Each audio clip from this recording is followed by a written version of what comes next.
তো আমি যেহেতু অল্প কিছু পাখি নিয়ে কাজ করি, সেহেতু আমার মানে একদম ফিক্সড কোনো বাজেট না যে আমার এই মাসে প্রতি মাসে একইভাবে আসবে।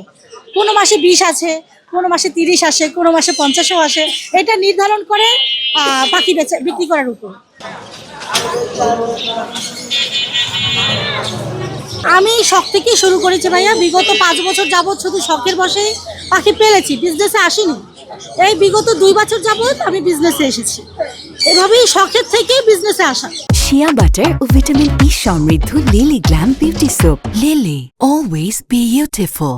কোনো এক 2018 সাল বা 17 সাল এরকম টাইমে আমার রমজান মাসে আমার একটা পাখি, বাজরিগার একটা ফিমেল পাখি আমার বাসায় উড়ে আসছে। আমি সেটার নামও জানতাম না, কিভাবে কি করতে হয় তাও জানতাম না। তো আমি সেটাকে নিয়ে দোকানে যাই, পাখির দোকানে যাই।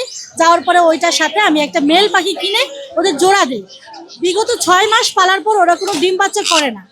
না করার ক্ষেত্রে আমি মিরপুর 1 নম্বর হাটে এসে আমি আরও 10 থেকে 12 জোড়া পাখি কিনি। ওইটা ডিম বাচ্চা করে না দেখে। মানে আমার কথা হলো ডিম বাচ্চা লাগবে। ফার্স্টে আসলে ডিম বাচ্চা চাওয়াটা ভুল, কিন্তু তখন আমি বুঝতাম না, যেহেতু প্রথম পাখি পালা শুরু করেছিলাম।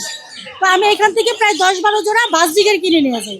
বাজরিগের থেকেই আমার পাখি পালা শুরু। পাখির যত্নটা খুবই ইম্পর্টেন্ট একটা জিনিস, এবং কি পাখির যত্ন না নিলে পাখি সার্ভাইভ করবে না, ভালো ডিম বাচ্চা করবে না।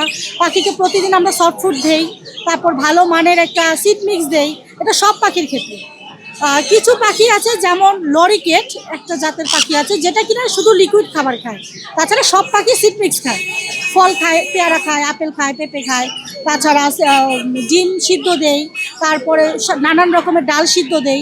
এগুলো প্রতিদিন সকালবেলা দিই আর কি। এগুলো একটু ভালো মানের খাবার দিলে, একটু যত্ন করলে ইনশাল্লাহ ভালো পাখি সার্ভাইভ করে। আর পানিটা খুব ইম্পর্টেন্ট। প্রতিদিন পানি, ফ্রেশ পানি দিলে, যেমন এখন শীতকাল, এখন যেমন প্রতিদিন দুবেলা একটু কুসুম কুসুম গরম পানি দিই। আমরা মানুষদের যেমন ঠান্ডা লাগে, পাখিদেরও তো ঠান্ডা লাগে।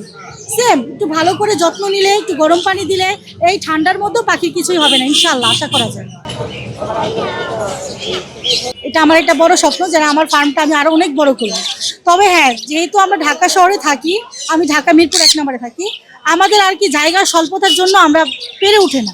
ইনশাল্লাহ তারপরে স্বপ্ন ইনশাল্লাহ পূরণ করার ইচ্ছা আছে, আল্লাহ যদি সহায় থাকে। আপনার মাথার উপরে যে পাখিটা আছে সেই পাখিটার দাম? এটা ইয়েলো রিংনেট, এটা সুপার টেম করা, কথা বলে। এর জন্য এটার দাম চাচ্ছি আমি 25,000।